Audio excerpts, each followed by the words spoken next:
The truth is, business is hard until you start thinking in systems. Now, let me explain what I mean. In business, we have needy parts, things that take our attention, things that take up our time, things that don't go well. In all reality, what we need to do is implement systems to make those needy parts less needy. They become more repetitive, the results and the quality consistently get better and better, and we have a solution to let someone else or something else solve it in our business. Now, that's all a system really is, a standard process where needy piece or a piece of the business gets repeatedly done with equal or better quality each time. So that's systemizing a specific needy thing in our business. But if you look at it as a bigger picture, every piece of our business is connected through systems. So everything flows into our business in a type of system. So we have our order requests come in, our team does our work, then we deliver the product, and then we have some sort of feedback loop, whether it's a good one or a bad one, that equals a system throughout the entire business. And so in this hierarchy of systems, you have the entire business, you have a specific workflow, you have a specific process, a specific task, and it keeps getting tighter and tighter. So typically what happens is business owners think of systems in specific tasks. How do I get this individual task done? And what they're missing is how does everything connect in their business? So when I say thinking in systems, I mean we start really understanding why it's worth the time to fix a specific needy piece to systematize our business that makes everything else better. So let me explain this. And the most common scenario I get with business owners and founders is they feel stuck. They don't know where to start implementing systems, and they just feel like they need to be responsible for everything. Otherwise, quality drops. People don't do things right. It's never the same quality. I've heard it all, and unfortunately, none of it is true. So you just have to start implementing and thinking in systems and understand that actually implementing good systems sometimes can be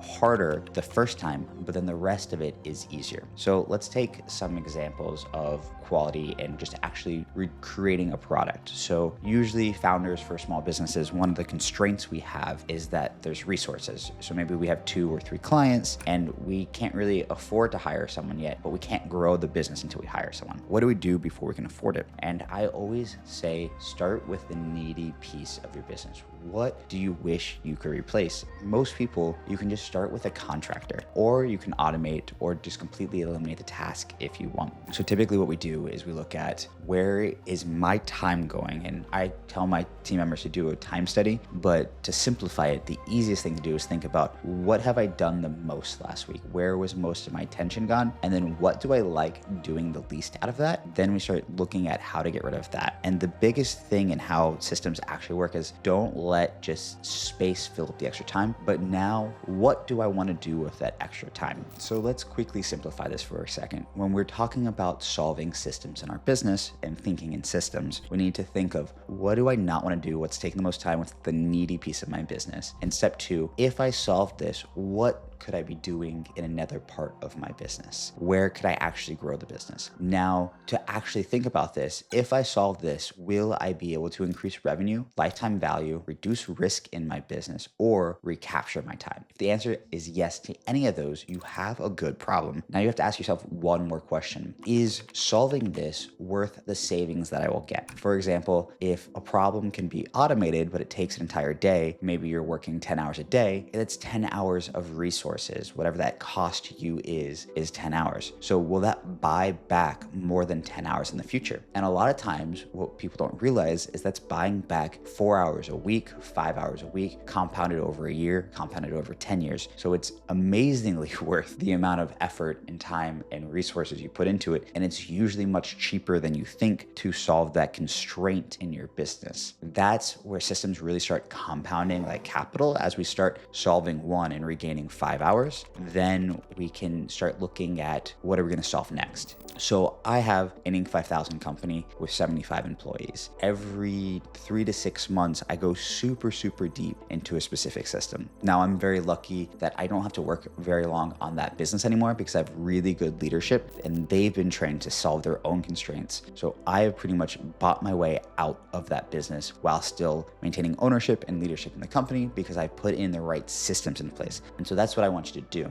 Now, at the beginning, especially, your 6 figures to 7 figures, it's really the hardest time, because even at 7 figures, you can't quite afford to completely buy your way out, because good employees are expensive. And so what you have to do is, again, look at where you wish someone could do something for you. And it doesn't have to be a full-time employee. When I was founding Otter Public Relations, the biggest thing we did was bring in contractors for specific roles, even for the operations side, because we couldn't afford full-time employees. So we would have someone come in, and we don't do this anymore, but this is a model that you're going to see a lot, is we have someone place an order, which is our request, and then we need to do the work. So our system for doing the work was we had contractors, and for every contractor, or for every work order, we'd have a contractor, and we pay them $500 to do the process per month per that client, and they would get bonuses for retention, they get bonuses for high quality. That was our system, and then that contractor would deliver the work. Now that led to its own issues and its own problems that we had to systematize and build out, but it was a really good solution to having low budgets and to scaling. So every problem you're having can be systematized, especially with the ability to use AI and technology. There's so many solutions where you can just quickly integrate some simple AI that does a large amount of the work for you. So again, the whole goal of this video is to get you thinking about systems. So your homework for today is to really journal out the needy pieces of your business. So what I would do is, at the beginning of every day or at the end of every single day, journal out what you did. It doesn't have to be a detailed time study. Just take notes, high level. What did I do today? What did I not like doing today? What would I rather just not do today? What went wrong? And do that for the next week, maybe 2 weeks, and then look at your common trends. You can use notes on, if you have an iPhone, use notes on your iPhone, and then upload that in ChatGPT and say, hey, what are the common trends here? What were the things that I did the most that I said I didn't like doing, or what took up the most time? And then find a way to solve that problem, whether it's hiring a contractor, whether it's implementing an automation. And then when we're actually implementing this and hiring a contractor, the standard term in systems is building out a standard operating procedure, or SOP. Now, to simplify that, you don't have to build out this detailed document with all of these steps and all of these tasks. What I would do is, in the same sense, you can, if you're comfortable on video, you can do a screen share and a recording and talk through the process, or you can just do simple notes of what the task is. So typically what I do is, what are the actual steps? So step 1, step 2, step 3, who owns it? So whoever you're hiring, what their name is. And then what does good look like? What is the quality? What is the goals? And then I like to go a step further and add in, why are they doing it? So they have an understanding of how the system as a whole works together, whether it's just client satisfaction, whether it's getting the work done.